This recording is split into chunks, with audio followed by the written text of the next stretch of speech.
വൈപ്പിനിൽ വനിതാ ഓട്ടോ ഡ്രൈവറെ ആക്രമിച്ച കേസിൽ പുതിയ വിവരങ്ങൾ പുറത്തുവരുന്നു. ജയയുടെ അടുത്ത ബന്ധു കസ്റ്റഡിയിലായിരിക്കുന്നു. ജയക്കെതിരെ ഉണ്ടായത് കൊട്ടേഷൻ ആക്രമണമെന്ന് പോലീസ്.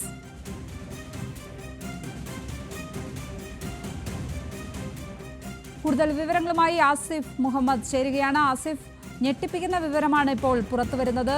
വനിതാ ഓട്ടോ ഡ്രൈവറെ മർദ്ദിക്കാൻ കൊട്ടേഷൻ കൊടുക്കുകയായിരുന്നു എന്നുള്ള വിവരം. വിശദാംശങ്ങൾ എന്താണിപ്പോൾ? ലക്ഷ്മി, തീർച്ചയായും നമുക്കൊരു തിങ്കളാഴ്ച രാത്രിയിലാണ് വൈപ്പിനിലെ വനിതാ ഓട്ടോ ഡ്രൈവറായ ജയയ്ക്ക് മർദ്ദനമേൽക്കുന്നത്. രാത്രി 10 മണിയോട് കൂടിയാണ് മൂന്നംഗ സംഘം ക്രൂരമായി മർദ്ദിച്ചത്. ജയ് ഇപ്പോൾ ആശുപത്രിയിൽ തുടരുകയും ചെയ്യുകയാണ്. ഈ ഒരു സമയത്ത് പോലീസുമായി ഇതുമായി ബന്ധപ്പെട്ടുള്ള അന്വേഷണം നടത്തിയപ്പോഴാണ് ജയയുടെ ബന്ധുക്കൾ തന്നെയാണ് ജയയ്ക്ക് ആക്രമിക്കാൻ കൊട്ടേഷൻ നൽകിയത് എന്നുള്ള വിവരം ഇപ്പോൾ പുറത്തു വന്നത്. ഇപ്പോൾ 2 പേരാണ് പോലീസിന്റെ കസ്റ്റഡിയിലുള്ളത്. സ്ത്രീ അടക്കം 2 പേർ പോലീസിൽ കസ്റ്റഡിയിലുണ്ട്. അതിൽ കസ്റ്റഡിയിലുള്ള സ്ത്രീയുടെ ഭർത്താവ് സജീഷാണ് ഈ കേസിലെ പ്രധാനപ്പെട്ട പ്രതി എന്നാണ് പോലീസ് പറയുന്നത്. സജീഷിന്റെ 3 സുഹൃത്തുക്കൾക്ക് ഈ ഒരു കൊട്ടേഷൻ നൽകിയത്. ജയയുമായുള്ള വ്യക്തിവൈരാഗ്യമാണ് ഇത്തരത്തിൽ ജയയെ ആക്രമിക്കാൻ കൊട്ടേഷൻ നൽകാൻ കാരണമായി പോലീസ് കണ്ടെത്തിയിട്ടുള്ളത്. അതേസമയം സജീഷിനെ ഇപ്പോൾ കണ്ടെത്താൻ കഴിഞ്ഞിട്ടില്ല. സജീഷ് ഇപ്പോൾ ഒളിവിലാണ്. എന്തായാലും ഈ കൊട്ടേഷൻ നൽകുകയും അതിന് നേതൃത്വം നൽകുകയും ചെയ്ത ആളുകളെ ഇപ്പോൾ പോലീസിന് കസ്റ്റഡി എടുക്കാൻ കഴിഞ്ഞിട്ടില്ല. ഇപ്പോൾ 2 ബന്ധുക്കളാണ് ഇപ്പോൾ കസ്റ്റഡിയിലുള്ള സ്ത്രീയുടെ ഭർത്താവാണ് ഇതിൽ പ്രധാനപ്പെട്ട പ്രതി എന്ന് പോലീസ് പറയുകയും ചെയ്യുന്നു. ഏതായാലും ജയ് ഇപ്പോഴും ആശുപത്രിയിൽ ചികിത്സയിൽ തുടരുകയാണ്. നട്ടലിനടക്കം ഈ ഒരു ക്രൂരമായ ആക്രമണത്തിൽ പരിക്കേറ്റുണ്ടോ എന്നുള്ള കാര്യവും ഇന്നലെ പരിശോധനയിൽ വ്യക്തമായിരുന്നു. ജയ ആശുപത്രിയിൽ ചികിത്സയിൽ തുടരുകയും ചെയ്യുന്നു. ഏകദേശം തിങ്കളാഴ്ച വൈകുന്നേരം 6 മണിയോടുകൂടി ഓട്ടോറിക്ഷ വിളിച്ച് അവിടെ നിന്ന് പോവുകയാണ്. വൈപ്പിൻ കുഴിപ്പള്ളിക്ക് സമീപത്തുള്ള ഓട്ടോ സ്റ്റാൻഡിൽ നിന്ന് ഈ ഓട്ടോ വിളിച്ചു പോകുന്നു. പിന്നീട് മെഡിക്കൽ കോളേജിൽ ആശുപത്രിയിൽ കഴിയുന്ന സുഹൃത്തിനെ കാണണമെന്ന് പറഞ്ഞാണ് ഇവർ ഓട്ടോറിക്ഷയിൽ സഞ്ചരിക്കുന്നത്.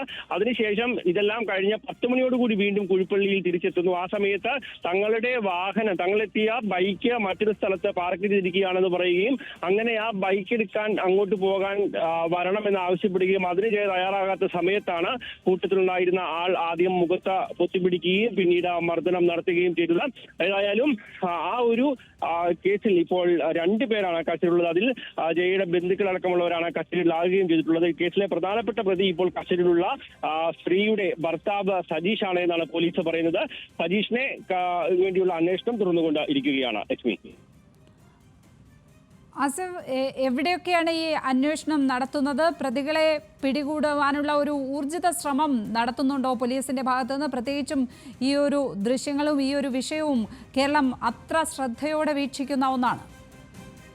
തീർച്ചയായും പോലീസ് പ്രധാനമായും 2 CCTV ദൃശ്യങ്ങളടക്കം പോലീസിന് ലഭിച്ചിരുന്നു. ആ CCTV ദൃശ്യങ്ങളിൽ നിന്ന് ഈ ആക്രമണം നടത്തിയ 3 പേരെ പോലീസ് തിരിച്ചറിഞ്ഞിട്ടുണ്ട് എന്നാണ് മനസ്സിലാക്കാൻ കഴിയുന്നത്. അവരെ പക്ഷേ ഇപ്പോഴും കണ്ടെത്താൻ കഴിഞ്ഞിട്ടില്ല. അവരും ഒളിവിൽ പോയ ഒരു സാഹചര്യമാണുള്ളത്. ജയയുമായുള്ള ഈ വ്യക്തിപരമായ തർക്കം അത് ഈ സജീഷ് അടക്കമുള്ളവർ വളരെ നാളുകളായി നിലനിൽക്കുന്നതാണ്.